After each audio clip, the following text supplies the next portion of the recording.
Before we get into the details of Arrakis, we think it prudent that we quickly explore the political history of the Dune universe. We don't want to waste any more time building up a long intro, so yeah, in this video, we're going to be exploring the planet of Arrakis, its societal structure, creatures, flora, fauna, and everything else about the infamous Sand World. Before we get into this exploration, we have a very small request. If you like our content, please support us by subscribing to our channel. It's a small click for you, but for us, it means a lot. Thank you. Let's begin. By controlling spice production, they became obscenely rich.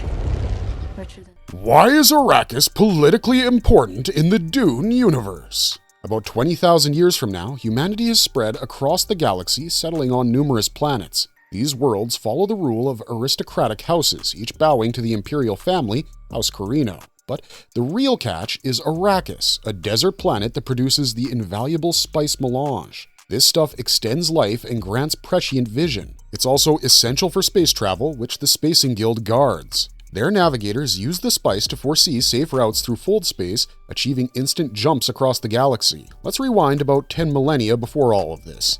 Humanity fought a massive uprising against machines that could mimic human thinking. We call that the Butlerian Jihad. It wiped out robots, computers, and any other thinking machines, including a special type of computer used for navigation. With no more thinking machines left, the galaxy needed new methods for starship operation. Enter the Spacing Guild's navigators, who are so hopped up on spice that they can pilot vessels through hyperspace with precise foresight. Meanwhile, Mentats stepped in to handle logical computations. After extensive training, they slip into a heightened mental state and process data as human supercomputers. Then, we have the Bene Gesserit, a secret order of women. People call them witches because of their advanced mental and physical abilities, honed through countless generations of breeding programs and strict conditioning. A Bene Gesserit acolyte who completes a dangerous ritual called the Agony becomes a Reverend Mother. This ordeal includes ingesting a massive dose of specialized drugs, unlocking their ancestral memories that stretch back all the way through their female ancestors. Only women have ever survived this process, though the Bene Gesserit aim to create a male counterpart. They call him the Kwisatz Haderach, a prescient superhuman who would handle the agony without dying and exhibit mind-bending powers that transcend space and time. Arrakis itself is a wasteland of shifting dunes, lethal heat, and monstrous sandworms, yet it draws everyone's attention because these worms produce melange as part of their natural life cycle. The native Fremen tribes brave these harsh conditions by valuing water above all else. They reclaim water from their dead, see spitting as a respectful greeting, and regard tears as the greatest possible tribute to the fallen. Leadership among the Fremen depends on lethal challenge. Defeat the existing leader or step aside. Their culture thrives on discipline, survival tactics, and a deep respect for the spice. Some time ago, the Bene Gesserit spread a prophecy among the Fremen about a future messiah who would reshape Arrakis into a more livable world. This legend conveniently lines up with their quest for the Kwisatz Haderach, though they keep quiet about their deeper motives. With that done, we'll now dive into the desert planet. Bless the Maker and his water. Bless the coming and going of him. Arrakis! Sometimes called Dune and later Arrakis, Arrakis can be found on the extreme frontier of the Old Imperium in the Canopus system. People know it best as the original source for the precious spice melange, a substance so vital for space travel that it basically shaped the entire galactic economy and political structure. At one point, Arrakis rose to become the heart of Muad'Dib's empire. After God Emperor Leto Atreides II fell, folks took to calling the planet Arrakis. Even with all the changes in leadership, holy wars, ecological transformation, and everything else, Arrakis never lost its importance. It was, and remains, a big deal in the known universe. Arrakis, source of the spice. Planet. A quick overview. Arrakis is famously known for its deserts. If you've heard the phrase the desert planet, there's a good shot someone was talking about Arrakis. Though the name Dune might sound catchy, it's no overstatement. Sand, dunes, dust storms, and scorching heat define the place, but ironically, over the planet's deep history, it went through multiple stages. It used to have marine life and abundant fauna. Later, it basically dried up. After that, folks introduced vegetation on a large scale to bring some green back. Then, that new greenery messed with the delicate balance, which had major effects on the sandworms that produce oxygen and the precious spice. Eventually, governments got wise, tried to stabilize it, and ended up preserving it in a partially desert, partially terraformed state. We'll get there soon enough, but trust us when we say Arrakis is more than just sand, though it definitely has a ton of it. Before we continue, we have a question. Is it possible for a planet filled with oceans to lose all its water and become something like Arrakis? Well, in general, desert planets might form without much water to begin with. Some just don't get hit with enough icy objects during planet formation. But even ocean-covered planets can become deserts if they lose water over time, typically through energetic stellar radiation like X-rays and UV rays. Planets closer to hot stars have wetter upper atmospheres that more easily vent water into space. Yet, if a planet is too dry, it's not habitable. Liquid water remains key for life. Smaller rocky planets, under about 1.5 to 2 Earth radii, are prime candidates for desert worlds because they don't hold huge gas envelopes like bigger mini-Neptunes. Observations show these small exoplanets have higher bulk densities, which means they're rock-based. That makes them more likely to evolve into desert conditions, especially if they started with only a moderate amount of water. Arrakis likely falls into this category, probably near Earth's size. Big enough to be rocky, yet prone to large-scale drying when invasive sand trouts arrived and messed with its entire water budget. But this is just a theory, and there are other possible explanations behind Arrakis' shift in hydrosphere. Oh, and sand trouts are basically baby sandworms from Dune. More on that later.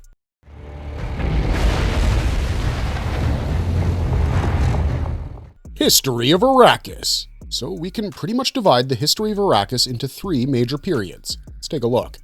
The early period. In the planet's earliest known times, Arrakis was geologically hyperactive. There were huge mountain ranges and incredibly deep grabens, which are basically massive rifts in the ground. Land masses shifted around like nobody's business.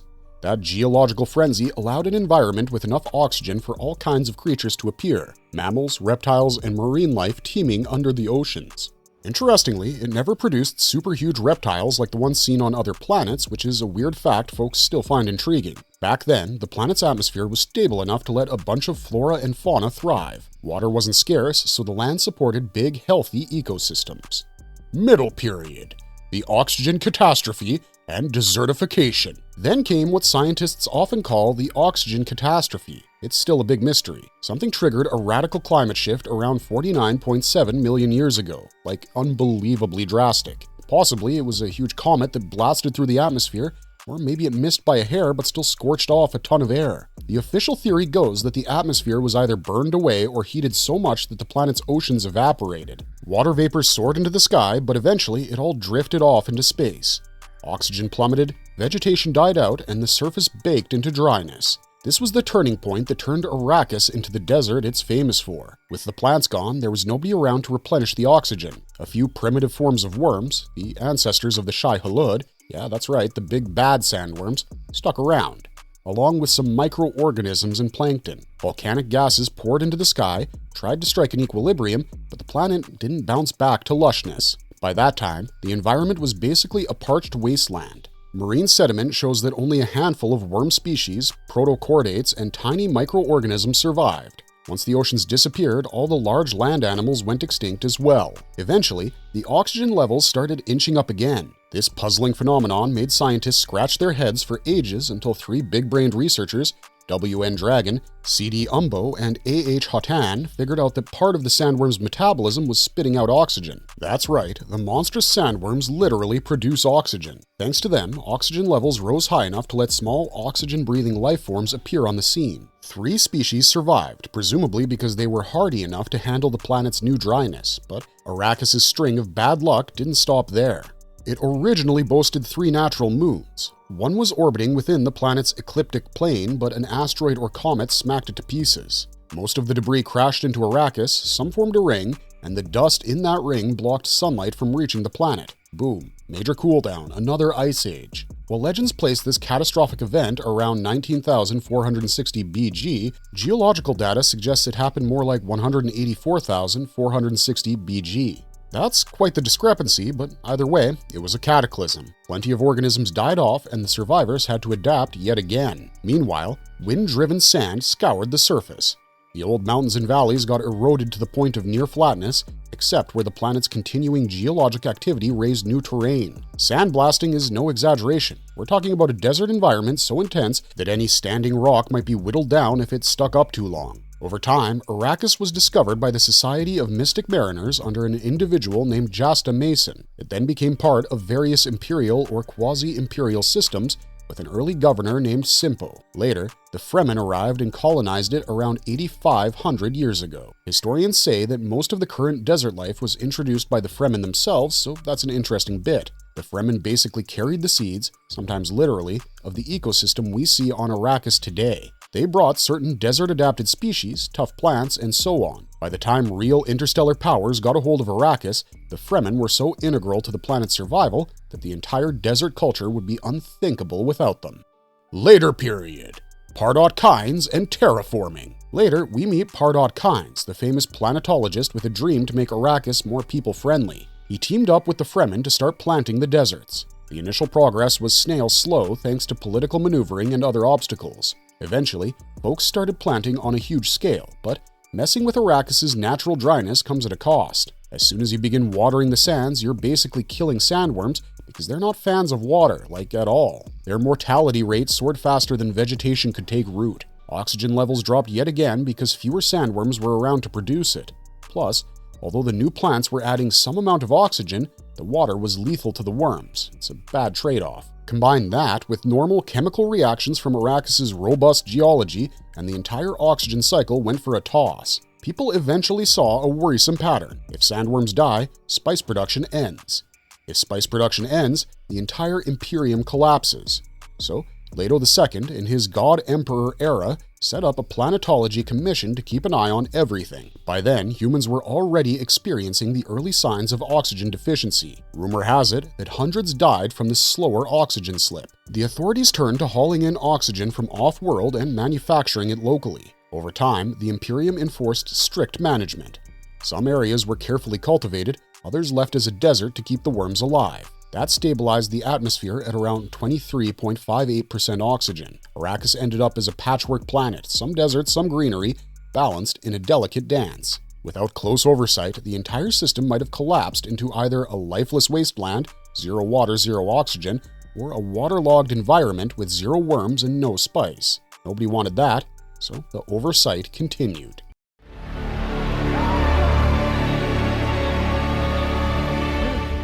Planetary characteristics. Arrakis is mostly silica-based with some metallics, sulfides, hydrogen, and random other stuff in tiny amounts. Because of that composition, it has a density of about 4.95 grams per cubic centimeter, and gravity sits at roughly 864 square centimeters.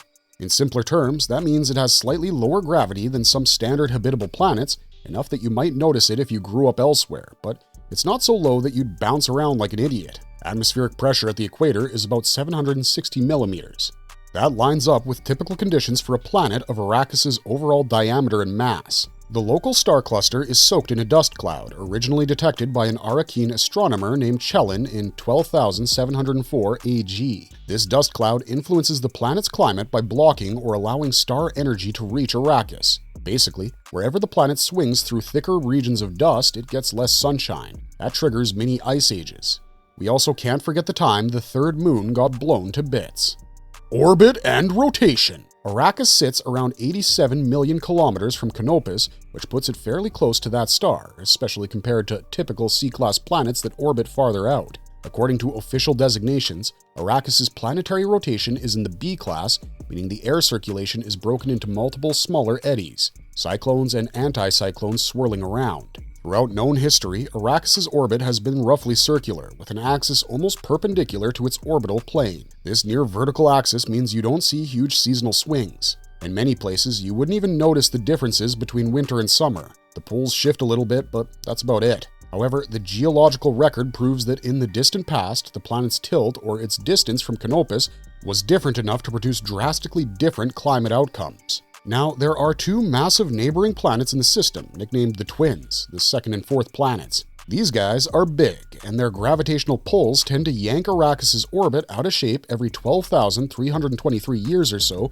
making it more elliptical. In these phases, the Arrakis year can vary from 295 standard days to 595 standard days. As of around 14,521 AG, the Arakin year was about 353 days. Whenever Arrakis swings into one of its super elliptical orbits, the temperature extremes get even wider. Brutally cold winters, scorching summers. That can create storms that blow across the planet like nature's fury. It's a cyclical event, so the planet endures periodic extremes then mellows out. Arrakis' day is also all over the place. On average, the day is about 22.4 standard hours, but it can shrink to as little as 3.82 hours or stretch to a mind-boggling 51.36 hours. This range depends on the gravitational influences of the twins and the leftover moons. The two existing moons, Kreln and Arvon, give Arrakis enough to speed or slow the rotation. Over a short period, you might see a drastic difference in day length. This is no stable environment like Earth with its neat 24-hour spin. Historically, the shortest recorded day was 5.28 hours in 12,370 AG. Meanwhile, the longest day so far was 43.2 hours in 15,052 AG.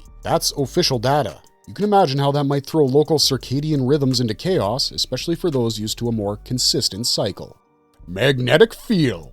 Arrakis does have a magnetic field created by its molten core, though nobody fully understands the precise mechanism behind it. The field gets twisted and compressed by the strong flux of charged particles from Canopus. Because of that, a lot of cosmic particles slam directly into Arrakis' upper atmosphere. Scientists have tried to tie that phenomena to local weather patterns, but so far they haven't pinned down a direct link. What it means in practice is that you can't reliably use a standard compass for navigation. The planet's background magnetism gets so distorted that people invented paracompasses, special devices that account for local magnetic weirdness to figure out which way they're heading. Without them, travelers would get lost in the desert real fast.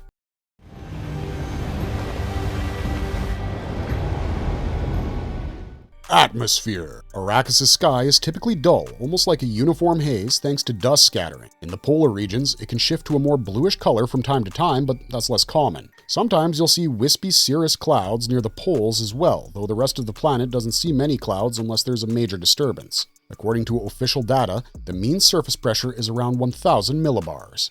Average global wind speed hovers around 20 kilometers per hour, give or take 3 kilometers, and the average temperature clocks in at about 286 Kelvin, give or take 2 Kelvin. In simpler terms, it's basically hot and dusty with a stable pressure that can support life, if that life can handle dryness. We'd call it borderline in the context of standard habitable planets.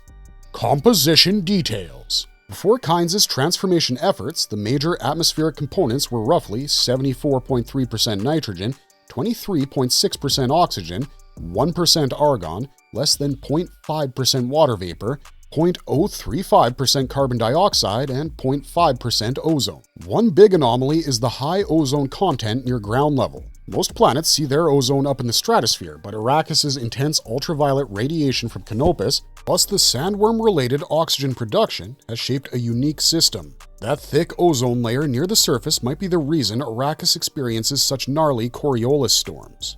Also, the lack of water vapor is legendary. It's basically a desert with almost no humidity, except maybe in the polar zones. Dust is always in the air, no surprise. That dust meets the guidelines for a NETA 2C53b classification planet, which is basically a fancy way of saying, yes, it's covered in dust, but is still marginally habitable. Over centuries, scientists have studied how water vapor moves around on Arrakis, typically migrating from pole to pole in tiny amounts. Marta Patathersika was the first to model that process back in 9527 AG, using Arrakis as her test case. She concluded that minimal water vapor can support life if that life is extremely resilient.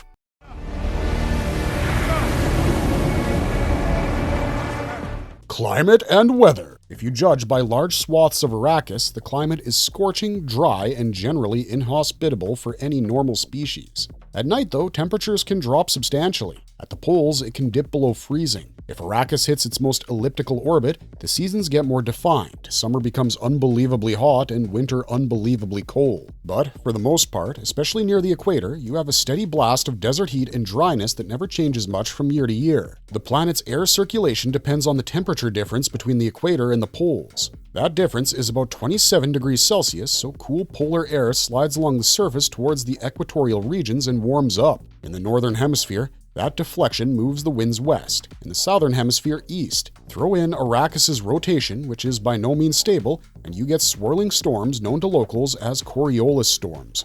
Monstrous dust-laden beasts that can shred nearly anything in their path. Weather on Arrakis basically means dust storms, dust devils, or dust-laden gales. Dust storms define the planet's environment. One moment, the wind picks up, scoops the sand, and blasts it across the surface in swirling tornado-like columns. Small dust whirls happen on the daily, especially in open desert areas that get superheated by the midday sun. They're reminiscent of miniature tornadoes, hot air rushing upward, cooler air sliding in behind it, forming a vortex. These smaller whirls are usually not lethal to travelers. Fremen legends tie them to the spirits of ancestors, which makes sense if you live in the desert and see them regularly. Coriolis storms, on the other hand, are a big deal. They're formed by large-scale differences in pressure and temperature, plus the planet's rotating wind vectors. When they build up, they become monstrous and can rip across the surface with insane force, often carrying monstrous amounts of sand.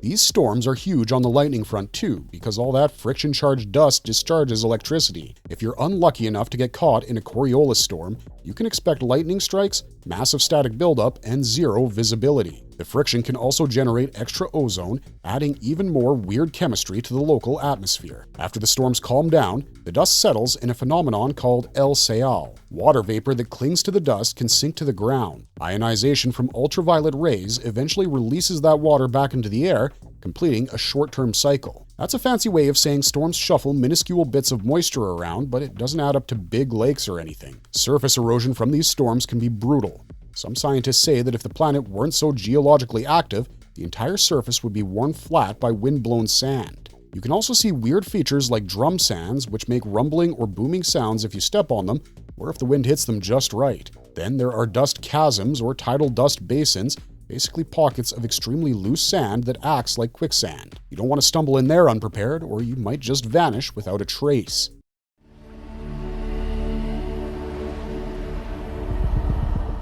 Geology. Arrakis formed over 1 billion years ago, 1.1 eons to be exact, though the oldest rocks are found only by deep drilling. Almost no surface rocks date back that far because the planet is so tectonically active that it churns through older materials. Scientists love studying Arrakis because you can see geologic processes happening in real time. Mountains rise or get leveled in relatively short geologic windows. But from an engineer's perspective, building large structures here is a total headache. The ground can shift unpredictably, and dust storms chew up anything that's not well protected. Morphology. Mountains, grabens, and the whole deal. Arrakis once had mountain chains and deep valleys, or grabens, running both north-south and east-west. These features formed early on in line with the planet's unique stress fields from the Monaris-Extaris Arrakis system. Over time, strong winds eroded older mountains, basically flattening them. When you think Arrakis today, you mostly envision rolling dunes, ridges, and scattered volcanic peaks. Where do those come from? You guessed it, ongoing geologic activity. Volcanoes build new terrain, tectonic shifts push up new ridges, and then the sand blasts hit them again. The cycle keeps repeating. During the planet's middle phase, the original mountains took a beating from the desertification process. Grabens were filled up with dust and are sometimes referred to by locals as dust chasms. However, thanks to terraforming and a slight reduction in wind erosion, new mountains have been rising again. It's this bizarre repeating cycle. High activity forms mountains, storms grind them down, the planet forms new ones. ZG Kynes, who claims to be descended from Liet Kynes, was the first to chart the entire surface in 10,901 AG, noticing how dynamic it all was. Pardot Kynes' push to spread greenery across the surface also reduced the severity of wind erosion because plants can hold soil in place, but it created its own set of issues, as we discussed under the later period section. Mountains that once rose rapidly might remain in place longer, though geologists suspect even bigger mountains will form if the planet remains partially green but still strongly tectonic. Notable landforms. The most important of these would be the volcanic peaks. Mountains like Mount Idaho, Mount Kynes, and Observatory Mountain are actually volcanic in origin. Mount Idaho is the tallest, once measured at 9,524 meters above the surrounding desert, or bled. That's up from 7,393 meters some 7,000 years ago. This increase is fast in geologic terms. Then we have the grabens, of which Gross Valen is the most important. It's about 730 kilometers long, 1.2 kilometers deep, and 2.8 kilometers wide at its broadest point. These grabens can change quickly, opening up or closing due to Arrakis' rowdy tectonics. Locals prefer air travel over building massive bridges because any bridge would likely collapse in a few years. You don't see many stable rivers or lakes on Arrakis. Even after all the ecological meddling, big water features remain rare. A few polar rivers exist, but most drainage systems remain underdeveloped. Flash floods do occur in mountainous areas, but overall, water is precious and limited. Ice remains stored in the polar caps. Lastly, we have the Gares. These are flat-topped landforms that used to be part of wide lava flows in the ancient watery era. They sometimes have visible water-carved channels on their tops, as if from eons before the big dryness.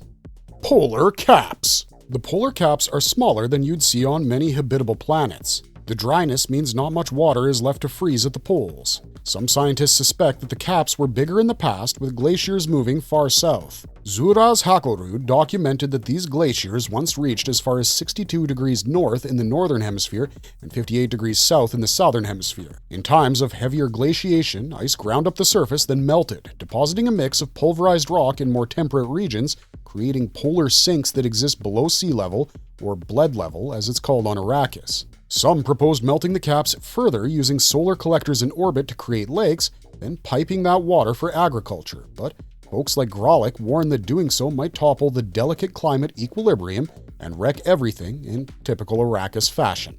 Plate tectonics and the hyperactive interior. Arrakis' savage geological activity comes primarily from the gravitational torque of the nearby twins. With that constant stress, quakes happen frequently and volcanic activity is above average, though not so extreme that every city gets swallowed in molten lava. On average, tectonic plates shift about 30 centimeters per year, which is quick for a planet of that size. That churn can raise new mountains or tear them apart over a few thousand years. The planet's crust is only around 10 kilometers thick, with molten layers just beneath, so it's pretty easy for magma to burst through, forming new volcanic chains. Scientists have learned that Arrakis' core is partly fluid, generating a modest magnetic field. The exact details remain murky, and decades of research still haven't pinned down all the reasons behind the field's peculiarities.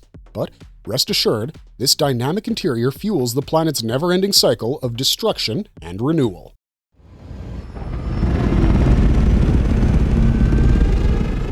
Why Arrakis stays relevant. Arrakis might be on the edge of the Imperium or considered Old Imperium territory, but its significance hasn't faded over the years. The spice melange produced by the giant sandworms continues as the backbone of space travel. Even after the Golden Path and all the upheavals that followed, folks rely on some form of prescient navigation or psychic enhancement that spice provides. That means Arrakis' environment and the sandworms remain crucial, no matter what galactic empire claims the rest of the known universe. Moreover, Arrakis is a dream for scientists.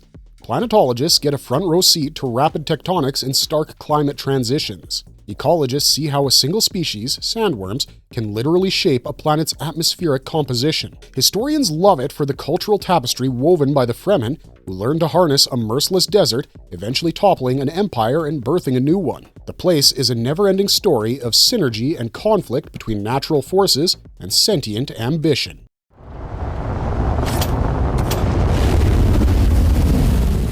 Marvelous wrap-up! Arrakis has always been more than a simple desert planet. It's a place shaped by cosmic accidents. Collisions, cometary near misses, ice ages triggered by ring dust, we see geological hyperactivity that outpaces many other known worlds. Mountain ranges come and go, canyons open and close, and giant sandworms roam beneath the sand, driving a self-sustaining oxygen cycle. Add in humans with their grand designs, terraforming, colonization, mining for spice, and you get a world constantly teetering between extremes. From a purely human perspective, Arrakis is both glorious and terrifying. The planet supports a valuable substance that changed the face of interstellar civilization, but Arrakis also challenges anyone who tries to tame it. Too much water and you kill the golden goose, or rather the golden giant sandworm. Too little water and you remain stuck in a borderline inhabitable wasteland. These precarious conditions reflect deeper truths about nature's balancing act. You push, Arrakis pushes back, sometimes with swirling 700-kilometer-per-hour dust storms that can shred a city, or with tectonic upheavals that swallow entire valleys. That tension defines Arrakis' story. The Fremen adapted and thrived through cultural and technological ingenuity, forging a spiritual bond with the desert. Pardot Kynes and his successors tried to shape the planet to serve both the ecosystem and the Empire's demands. God Emperor Leto II enforced massive ecological controls to try to keep civilization stable. In every phase, Arrakis demanded respect. If you're ever a tourist crazy enough to go to the desert planet, you'd see a place of stark, ancient beauty. Colossal dunes rolling into the horizon, distant volcanic spires, the glint of polar ice under a low-hanging sun. You'd feel that dryness in your bones. You'd taste the grit in the air, and you'd see those dust devils swirling. And maybe you'd even sense the faint tremors of a sandworm passing by. It's a planet of survival, extremes, and unstoppable change. That's all we got for you this time, but if you liked our content, don't forget to leave a like and subscribe to us if you haven't already. Have a good one, stay safe out there, and thanks for watching.